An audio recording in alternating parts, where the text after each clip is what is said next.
Anytime. Itong nakaraang taon, bigla akong nakaramdam ng ibang tao. Palaging pagod, walang ganang kumain, at hindi makatulog ng maayos. Masakit ang likod ko, mga braso at dibdib ko. Tuwing tatayo, uupo ako, naririnig ko pa ang mga kasumasukan ko na parang nagkakrak at naninigas. Noong una, akala ko normal lang dahil sa pagtanda. Pero nung nagpa-check up ako, sabi ng doktor, masyadong mataas ang kolesterol mo at hindi stable ang blood pressure mo. Kung hindi mo ito makokontrol, baka magkaroon ka ng stroke anumang oras.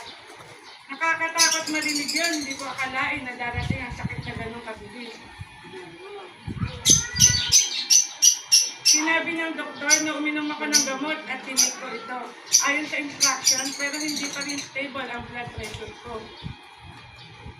Minsan, tumaas ang sobrang taas. Kailangan pa akong dalhin sa emergency room.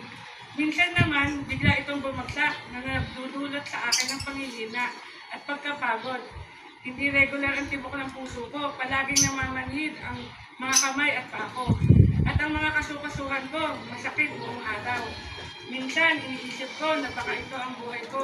Paano ko ba aasahan na magiging healthy ulit ako?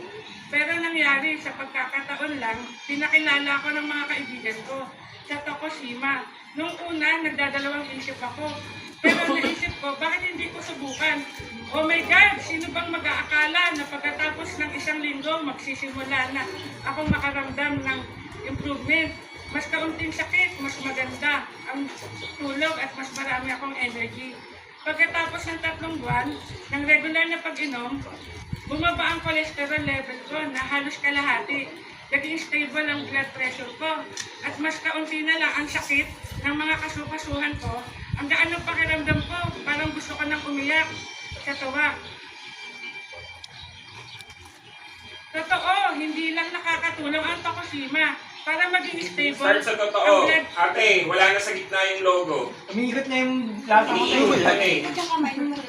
Balik tayo, totoo.